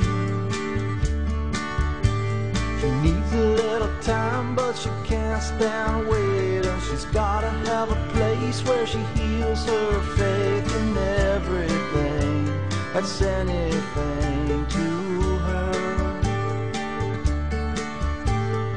Down to the bottom of her own fishbowl, she flies like an angel, sinks like a stone with anything that's everything to her. She wants to run away, but she can't leave home, and she sees with the eyes that are in her head. She dreams with a mind that's never been read. She dances like a firefly into the light of the moon on a hot summer's night, in a world where nothing seems right. He wants to hold her hand, but she's scared of losing. She wants to settle down, but he's afraid of choosing the time and place where he must face himself. He laughs like a baby and he cries like a man, he shatters like a window in a war-torn land, from everything that's anything to him. He lives on the river and he howls at the moon, in a world full of shadows. He's alone in a room with everyone who's anyone to him.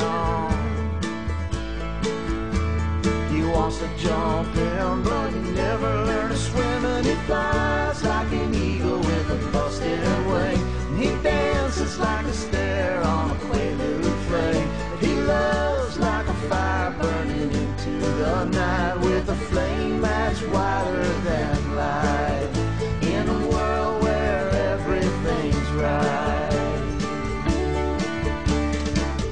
She holds her sadness like a pillow beneath her head at night. In the morning she's okay, and when she touches him he feels her near him, beside him, close enough to realize.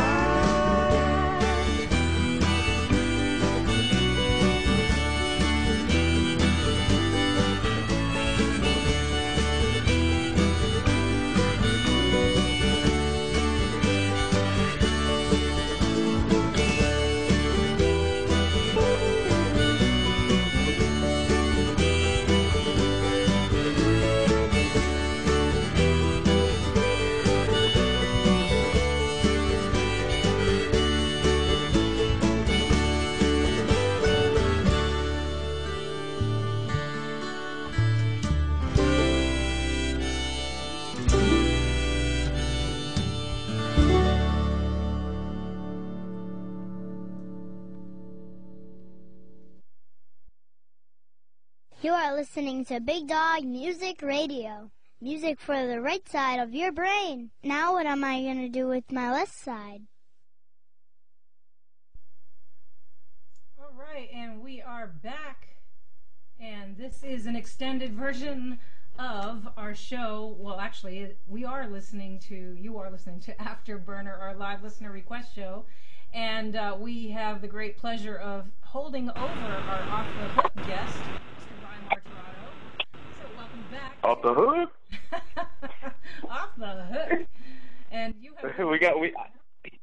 Just so you've been warned, I'm here with a live studio audience, so we this is turned into a conference call over here, a party line now. Well, then have them come on and say a few words. Come on, this is Afterburner. This is where we let our hair down and we just kind of have fun usually. And we are having fun, but hey, if you've got some fun people with you, bring them on. Nah, they're all lame. Oh. Hey, No, they're all amazing. They're all amazing pieces of my support structure. So fantastic. And y'all are down there in Sarasota, where the weather is what? What kind of weather y'all having? 64 degrees right now. Well, hey, beats the heck out of what we've been having. Although today was 50 degrees, but they have the S word is in the forecast, so it looks like. Yeah, well, our high was 81 today. So. Oh my. Oh, I hate it. and sunny. Oh, stop. You know, I would absolutely kill to be able to live down there. And it's pretty much like that every day. Okay, enough. All right. All right, so now, I'm just saying, I hate to brag, but I do it a lot. So. Yeah, I keep seeing on Facebook people showing pictures of some, they said that their favorite part of snow, of all the beautiful snow pictures, is watching it all from Florida. I'm like, yeah, whatever. I'm looking at a set of skis right now that haven't been used in a year, but that's okay. They make good decorations. I'll go vacation for skiing. Yeah. All right. Well, okay, so now, speaking of skiing, one of the questions that Ms. Day said was, what do you do to relax? Do you know how to relax? I love what I do. To me, creating is relaxing.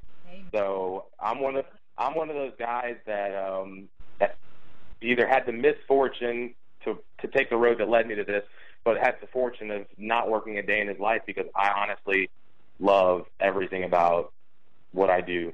Fantastic. Yeah, I mean, if I've even convinced some companies to pay me lots of money to do it. So the goal is to keep doing that. Well, hey, if you're a good salesman, and it appears that you are, and you can convince someone to pay you to do something you love, well, then more power to you. And I need to learn how to do that because I love what we're doing, but this is in my quote unquote spare time. I've got a regular old day job and a nasty 3-hour round trip commute every day. So. Oh man. God willing, though, that sometimes I work naked. Oh, all right. There's a nice. Awesome. Because I work from home, so and sometimes I wake up at 10 o'clock, and sometimes I'm up at 4 in the morning. And that's probably because I haven't gone to bed. But yeah, like I just create whenever I create. I do whatever I want to do, and I do it well for a couple of people who pay me to do it for them. And other than that, I get to play for myself. So I'm in a really fortunate position through some really unfortunate circumstances, and it couldn't have worked out any better. Lisa Day said too much information on the naked thing, and I'm thinking, hey, Tell her she likes it. I know she does. I know she's laughing. I know if I unmute her mic, we will hear her laughing, but she will kill me if I do that. # blushing. That's right.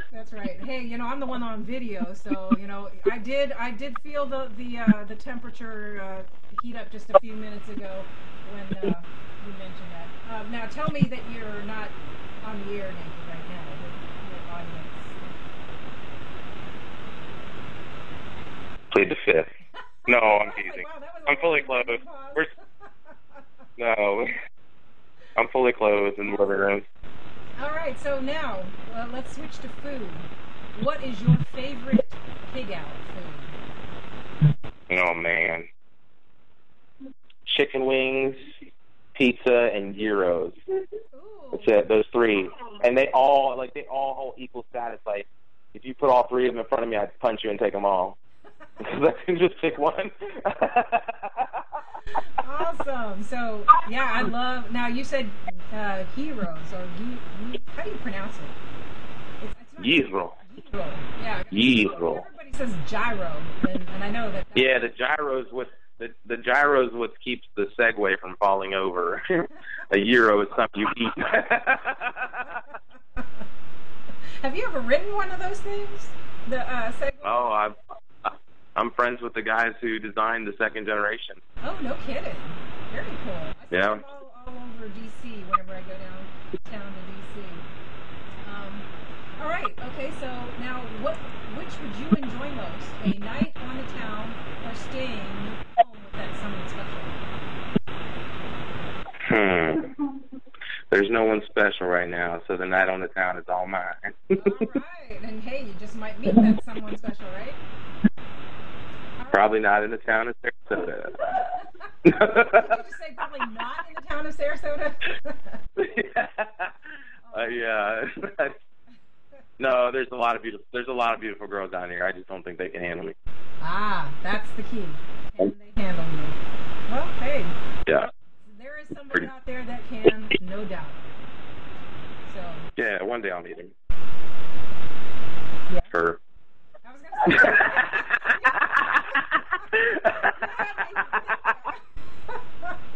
I was like, wait a minute, did he just say him?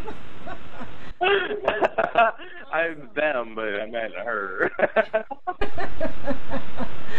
Wow. I'm really a spy for the liberal progressive left, yeah.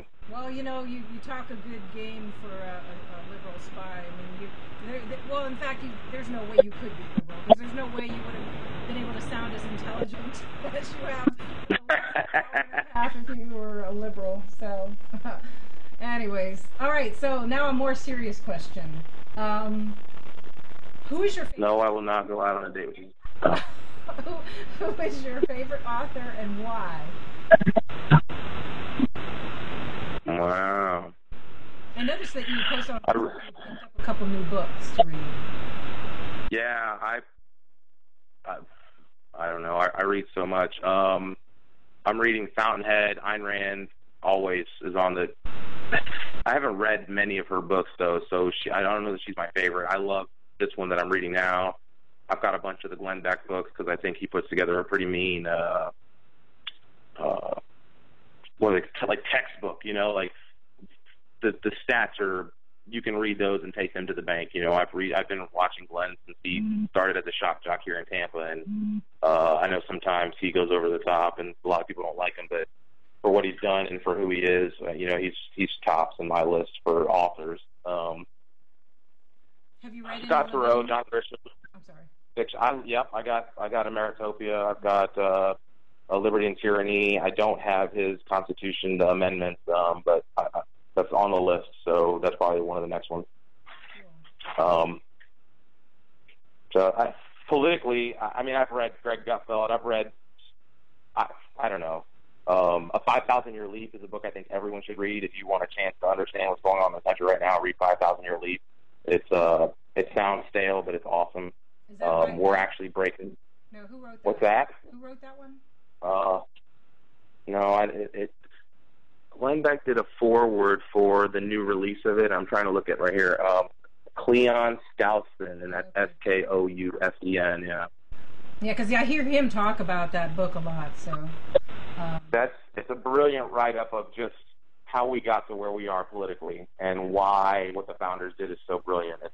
It's something that I'm actually using for the videos that we're trying to put together. We're breaking parts of that book down into the videos. So it's a brilliant read.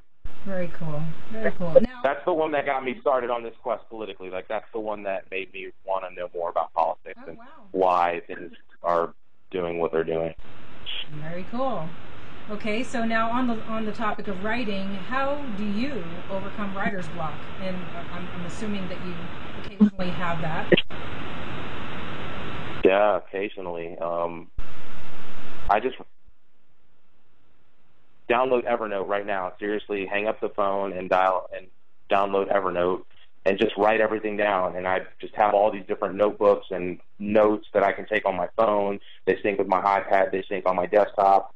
And so every time I have a thought or something that I think is interesting or that I should write about, or even an email that intrigues me, I can have it triggered to save into an Evernote notebook. And honestly, it's just so if I write something and I think, okay, this is just an idea, I'll put it away and I'll let it sit for a week or two, and then I'll just be going through my notebooks and I'll say, okay, and I'll write a couple more paragraphs on that. And there's probably 20 or 30 articles at any given time that are just being worked on, being massaged, tweaked, because that's the only way to keep producing high level. I just go back and reread and reread and rewrite and reread and rewrite and make sure how can it make, how does this fit the template to have a chance to go viral? And so when I write now, that's something I write for search engine optimization, so the SEO comes in handy with the stuff that I do. And so, again, it's just a really unique skill set to be able to put these things together. But writing's just always been a passion, and now I'm going through a bunch of journals that I've wrote all the way going back to May of 2008.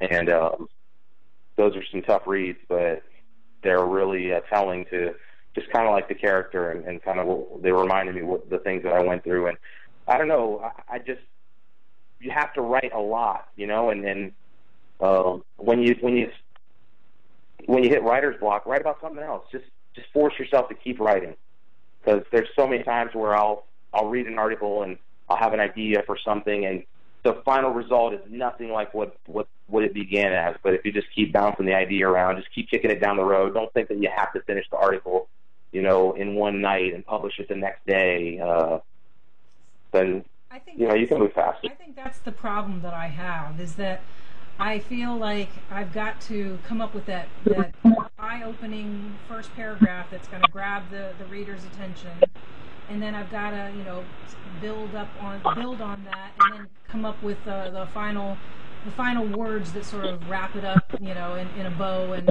nice package. And I feel like I've got to get it all done, and then so because of that, I think, oh, that's going to take me hours, and I just don't have hours to sit down and really dedicate time to do all that. So I never get started.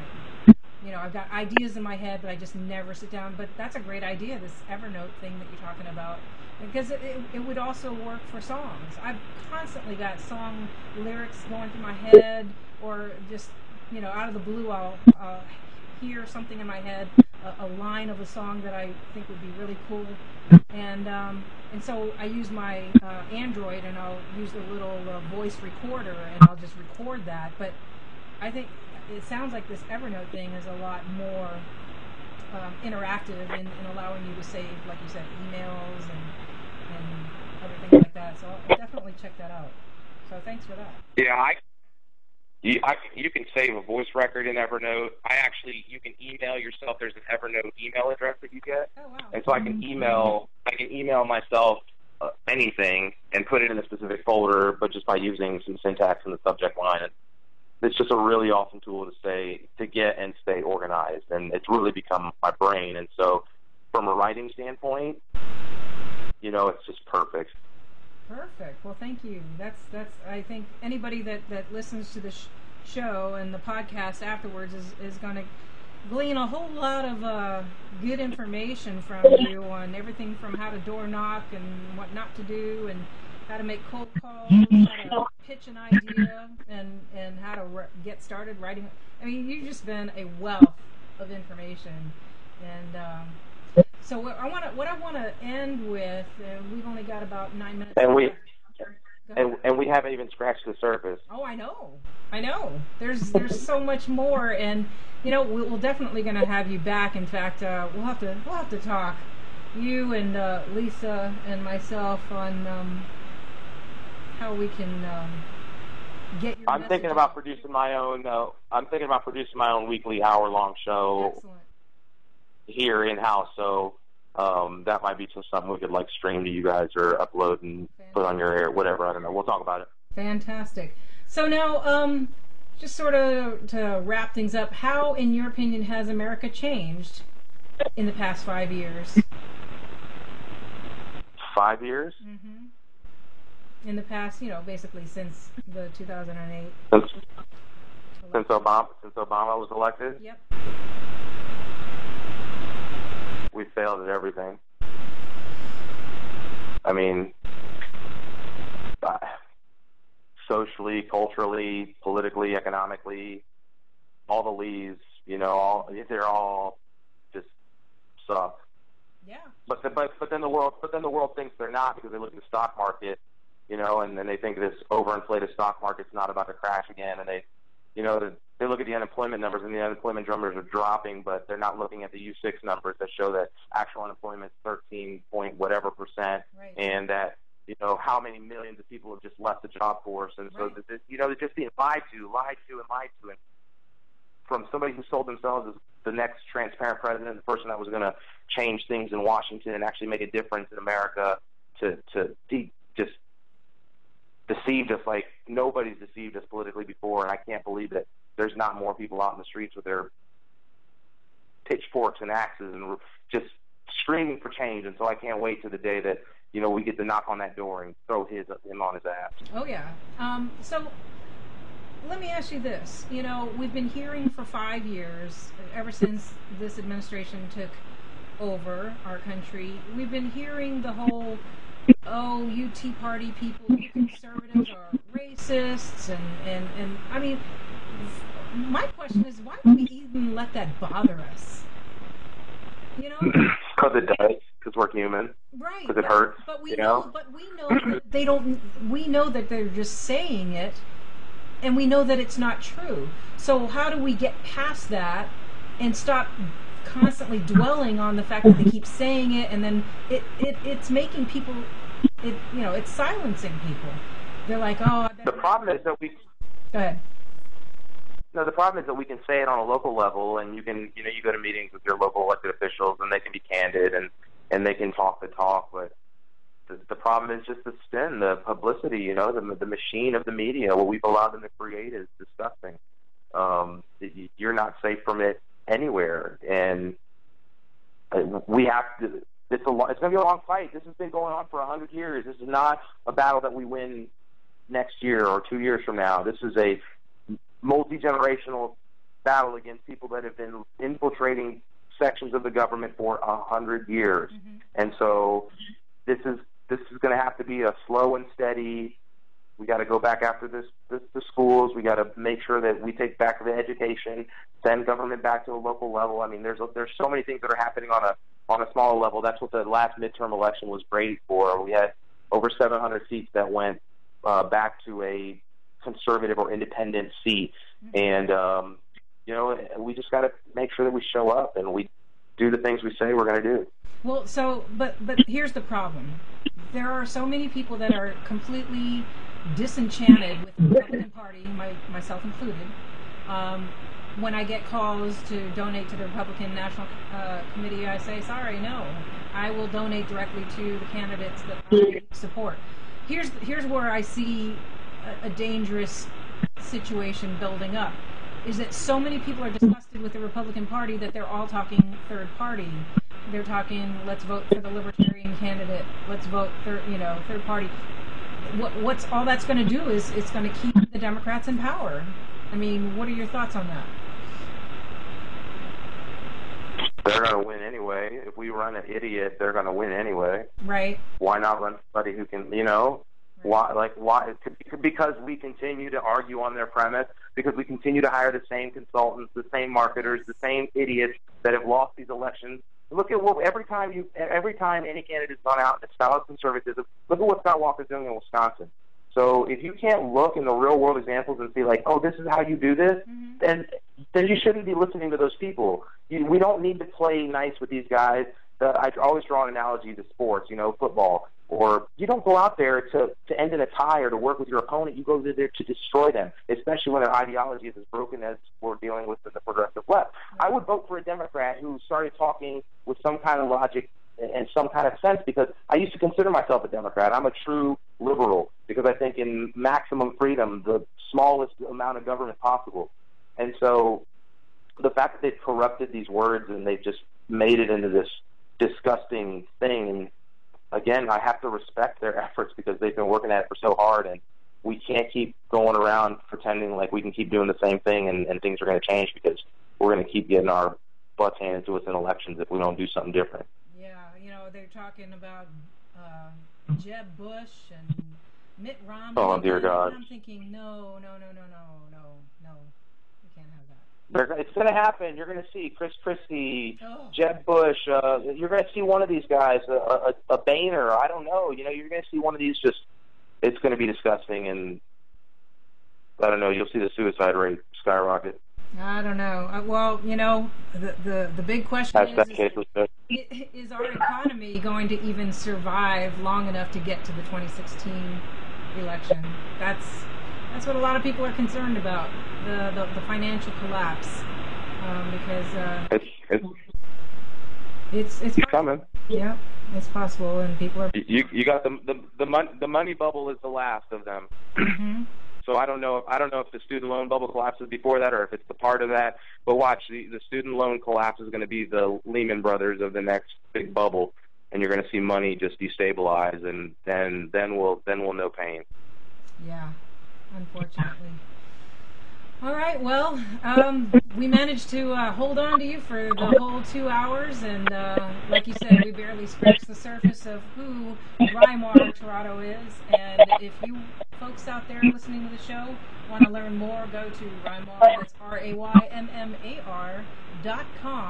and you'll find a lot of information on his website. Definitely friend him on Facebook, or click the little like button on his Facebook page, and check out his YouTube videos. Sometimes I accept random friend requests on Facebook, but you guys just got to catch me on the right day. All right. You have to have a couple friends in common or something. Absolutely. Well, if they otherwise say, you can just like the page. If they say Lisa Day sent us or Lisa May sent us, then you'll know that they listened to this show. And right, just tell me you're a big dogger, I'm in. Awesome. All right. Well, thank you so much for taking time out of your very busy schedule. You are a very busy man, and we look forward to seeing you in action at CPAC. I can't wait. All right. Take care, and God bless. All right. You too. Have a good night. You too. All right, folks, that was an awesome interview. What a fantastic guest tonight. And as I said, it's going to be awesome to have Mr. Tirado as part of the BigDawg team out at CPAC, and we look forward to doing lots of great things together down the road. We're going to thank you all for listening to the 2-hour show, and for those who did send in your song requests, we will get to them next weekend. So thanks again for listening. We're going to go ahead and close out with the Warrior song, the Marine Corps version, Hardcore.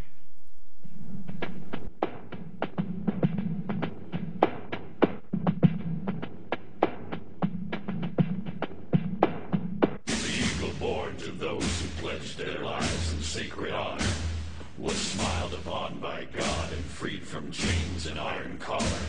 He is held aloft on unity and by history revered for preserving peace through strength. His wings now reach across 200 years. But for each of those in 1 year more, God has smiled upon the Corps. From the Barbary coast to the eastern sand, by sword, by gun, or by bare hand. So it's been and shall be weighed. Though many are born, few are made. Faithful always they shall remain. Dogs to loose when war is waged.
fire and throw the gasoline. If death don't bring you fear, then death ain't brought by no Marine.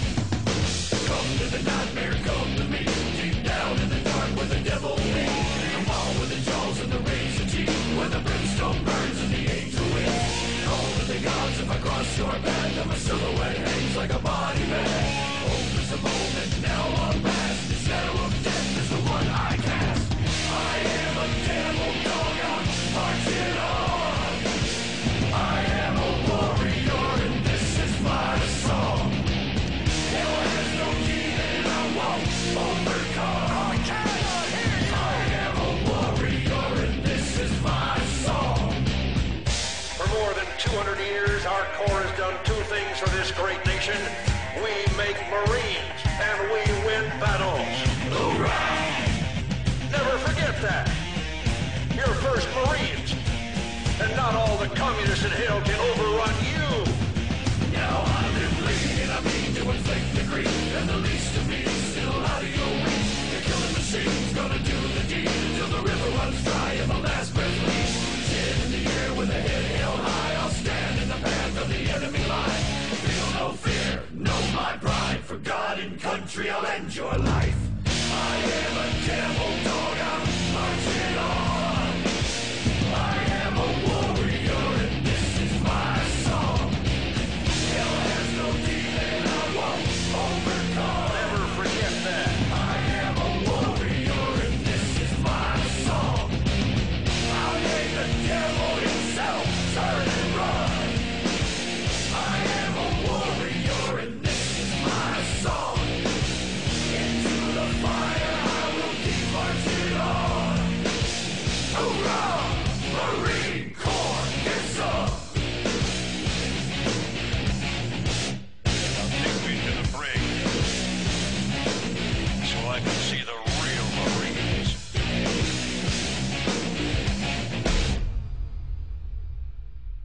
Good night, Chesney, wherever you are.